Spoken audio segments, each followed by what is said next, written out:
Good afternoon. Happy Sabbath. Hands in the dirt. I love the warm weather. I'm sure I'm not alone. And with it comes gardening. And if you're out walking or if you're out driving, everything seems to come back to life. Colors, the smells, the lilacs, the allergies, all the rest of it. But also growth. And for me, it's interesting. It's always nice to see perennials come up. You planted red tulips in that spot. You know next year, red tulips, minus what the squirrels have done, red tulips will come up. You can be sure of it. They come after their kind. Trees blooming with color, plants, flowers, everything comes up after its kind. And it never ceases to amaze me. And so, as we're gardening and we're doing planting, especially this time of year, it's nice to get your hands in the dirt. And aside from all that beauty, there are actually direct benefits from putting your hands in the dirt. It actually helps with stress and depression. It lifts your mood, and there's health benefits as well. And interestingly enough, this time of year reminds me of the creation account. And there's a very particular reason why it does. Genesis says that God hovered on the earth.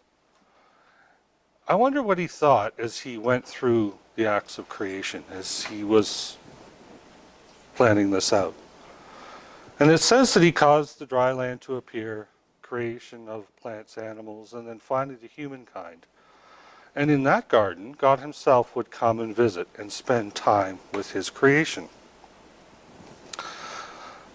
Now I'd like to bring you back to Genesis 1 for a bit and go through the account, because I think it's important to kind of set the picture and the tone of what I'd like to talk about today. Genesis 1, right at the beginning. And it says, "In the beginning God created the heavens and the earth. Now the earth was formless and empty, and darkness covered the deep waters, and the Spirit of God was hovering over the surfaces of the waters. And then God said, 'Let there be light,' and there was light. And God saw that the light was good. He separated the light from the darkness, and God called the light day and the darkness night. And evening had passed, and morning came, marking the first day." Amazing. Amazing what that must have been like to actually have witnessed that. And then God said, "Let there be a space between the waters to separate the waters of the heavens from the waters of the earth." And that is what happened. God said it, and it was. He made the space to separate the waters of the earth from the waters of the heavens. So he called the space sky, and evening passed and morning came, marking the second day. So I'd like to pause for a moment. I gotta ask a question. Why was God doing this? Why? Seems to be a lot of work. Now, continuing in verse 20, dropping down a bit, because the goal is not to read the entire account, but kind of to paint a picture. In verse 20 says, "Let the waters swarm with fish and other life, and let the skies be filled with birds of every kind."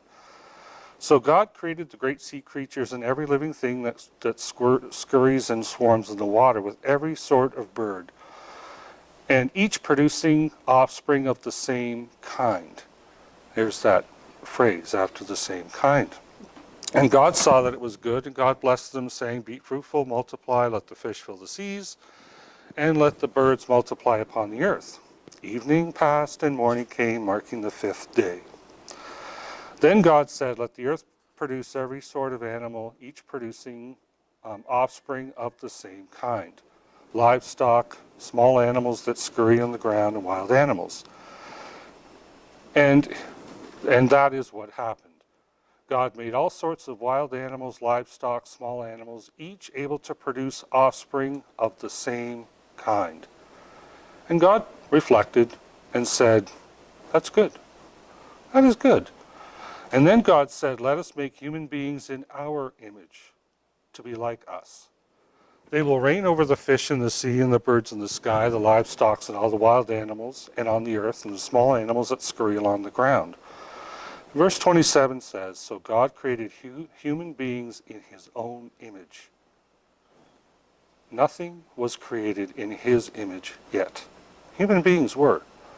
In the image of God, he created the male and female, he created them. Young's literal translation actually phrases it a little bit different. It says, and God prepareth the man in his own image. And in the image of God he prepared him. Male and female he prepared them. God is looking for children. Then God blessed them and said, be fruitful, multiply, fill the earth and govern it, reign over the fish, and the fish in the sea, the birds in the sky, and all the animals along the ground. So, it seems that God also put his hands in the dirt, in a way. In fact, 2 Corinthians 4:6 says, for God who said, let light shine out of darkness, made his light shine in our hearts, to give us the light of the knowledge of the glory of God in the face of Jesus Christ. 1 Corinthians 2:9 says, this is what the scriptures mean when they say, no eye has seen, and no ear has heard, and no mind has even imagined what God has prepared for those who love him. So, this prepared, we are prepared in his image, can't be complete yet, because the scriptures say that we haven't even imagined what is out there for us yet. So being fully made in the image of our Father isn't quite done.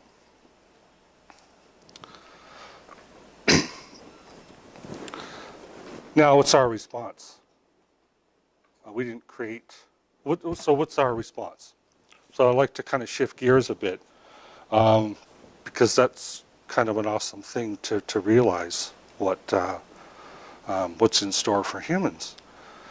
And I think it's important to understand that we didn't create all this. We didn't make it. That process was not ours. It wasn't our idea. We are just the benefactors of it. And I like Matthew 20, the parable of the vineyard workers, to kind of to level set.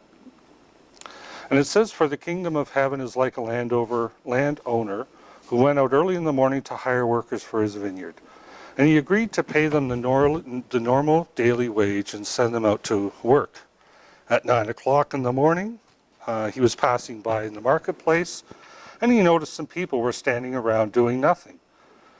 So he hired them as well, telling them that he would pay whatever is right at the end of the day. Just get to work. So they went to work in the vineyard, and at noon and at 3 o'clock again, he did the same thing. And at 5 o'clock that afternoon, he was in town again, and he saw more people, and he says, why haven't you been working? Why have you been standing around? Why? Are you just, you can't be lazy. Why haven't you been working? And they said, no one's hired us. We can't find a job. And he said, well, go join the others in my vineyard. And then it was the evening time when he told the foreman to call in the workers and pay them. And beginning with the last one first, interestingly, he reversed the order. It was those who were hired at 5 o'clock were paid. Each received a full day's wage, even though they did not work a full day. And when those hired first came to get their pay, well, they assumed that they're going to get more. Well, if this guy got a full day's pay for just a few hours, surely we're going to get more. But they too were paid the same amount, a full day's wage.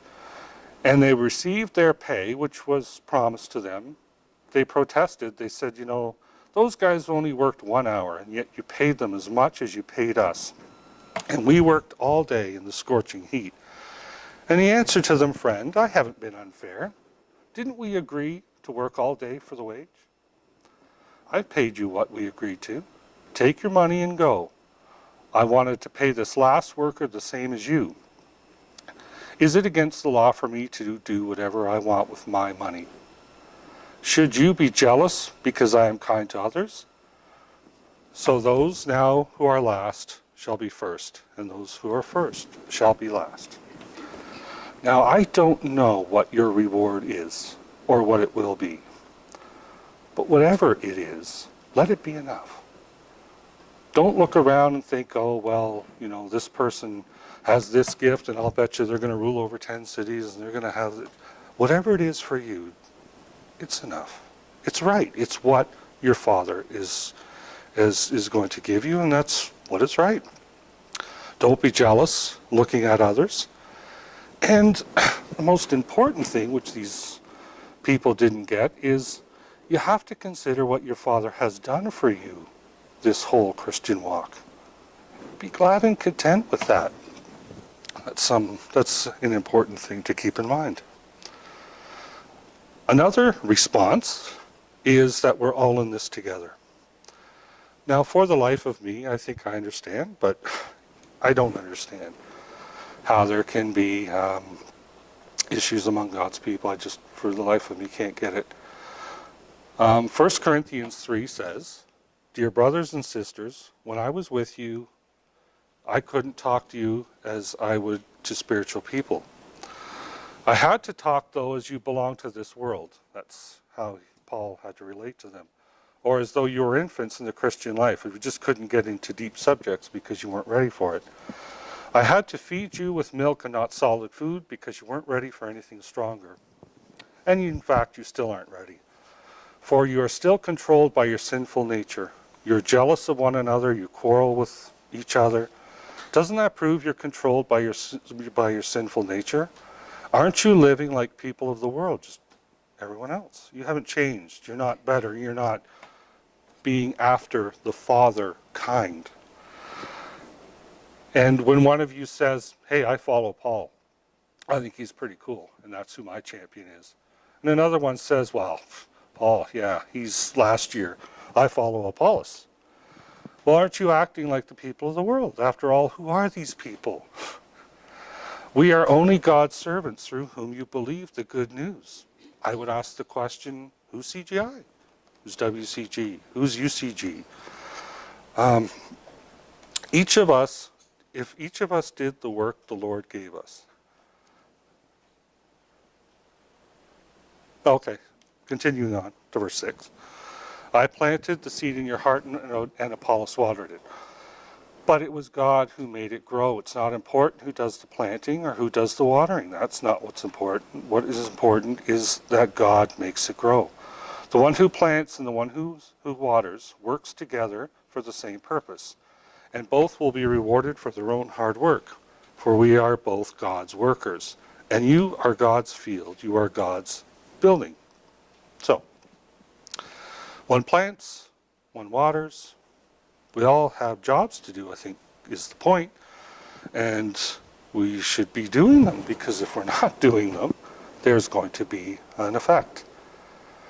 We are servants, and each of us has our job to do. And honestly, my own opinion, I feel if we just kept busy with what the Lord had given to us, well, oftentimes I think we can lose sight of this. Another point is growth is expected. It's not optional. It's expected. I love the parable of the barren fig tree, Luke 13. And beginning in verse 6, Jesus told this story that a man planted a fig tree in his garden.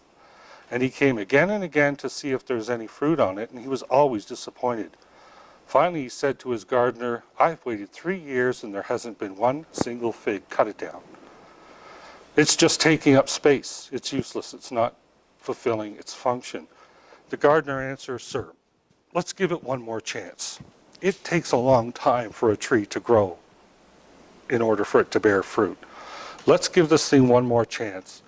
And I'll dig around it, I'll put fertilizer on it, and let's see if we get figs the next year. But after that, if there's no figs, there's no point. Now, why would you cut the fig tree? It's just a tree. Well, because the whole point of the tree is to grow fruit. It's purpose. It's its purpose. And our purpose. We have a purpose. Then what is our purpose? What is your purpose specifically? And are you working towards that purpose? You can't. We cannot be like that fig tree. We simply cannot be like that fig tree. Every one of us needs to work, and our work is different. Each of us has a different work. And we need to grow and produce. We simply cannot just take up space in our Christian journey. It won't work. And we have to commit to the garden. 1 Timothy 4:13, just a few verses, says, "Until I come, devote yourself to the public reading of Scripture, to exhortation and to teaching." This was, "Do not neglect the gift that is within you, which was given to you through prophecy spoken over you at the laying on of hands of the elders. Be diligent in all these matters," Timothy is told, "and be absorbed in them, so that your progress will be evident to all." Honestly, this Christian journey, it takes diligence and dedication and a realization for the gifts that we have been given. It really does. I see Christian, the longer I'm in the church, the more I see my Christian walk as how does Scott improve and become more like his father, and that his father has invested in him. That's how I view things more and more. And he expects a return on that investment. So, a question. Is there anything blocking you at being the best Christian you can be? If there is, you should be praying about it. Laziness. Don't stand around. Imagine, and when I was writing this, I thought of Dave. And I thought, Dave manages a job site. And how would it be if tradespeople came to that job site one day and just kind of stood around? Yeah, I know I got to do some plumbing work, and I got to do some electrical work. Be right on that. But for now, I'm just going to stand around. How would Dave react to that? They're there to do a job. They have a skill. Someone has invested in them. And if they don't do it, it's almost crazy talk if they don't do their work. Well, the same is true with us. So what does that say about you if you have work to do and you see and you know that work is to be done and you just sit idle? To me, it's beyond laziness. It's just simply not caring. John 4:35, the New Living Translation, I thought was kind of interesting, because Jesus certainly had a perspective on working. I guess there was a saying at that time, 4 months between the planting and the harvest. We do all our work and we plant, and then we get ready to harvest. So those 4 months, we don't do a whole lot. But anyway, their mind was fixated in the future. And Jesus said, "But I say, wake up and look around, people. The fields are already ripe for harvest. There's work to do today. Not 4 months from now, today." There's always opportunity for initiative. If you see something, go and do it. Pray for guidance. Always keep your eyes open, and when you see an opportunity, take it. Right where you need to be.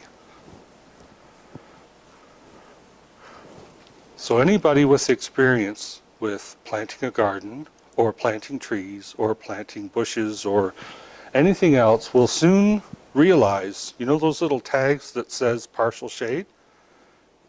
Believe it. Believe it. Now, a good gardener is going to plant the right plants in the right location, and it's going to take care of them how it should be. He's going to make sure it has enough fertilizer, what its requirement is, enough water, enough sun.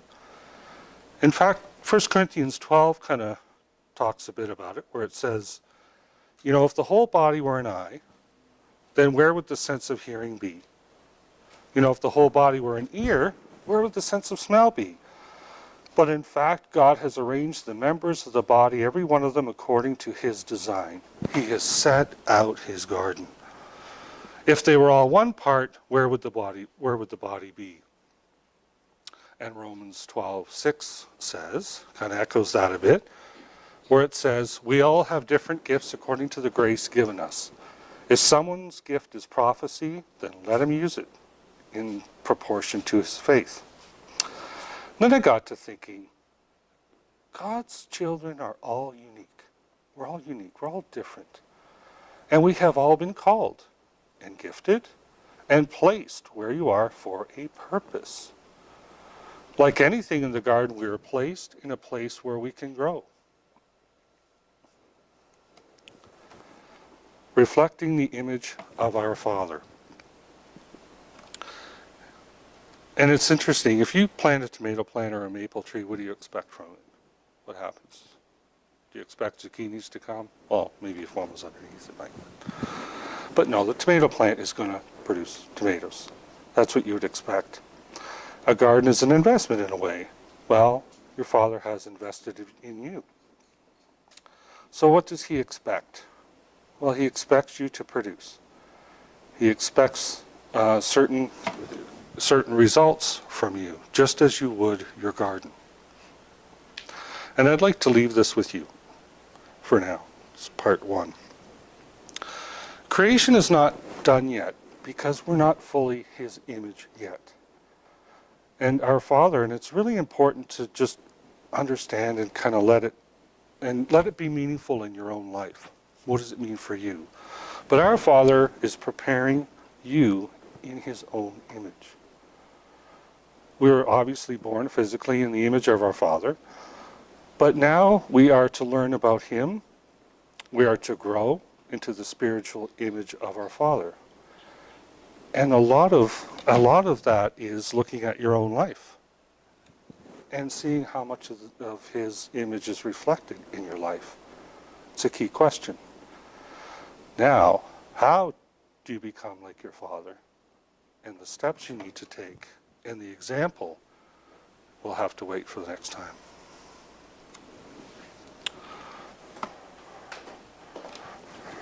Thoughts, questions?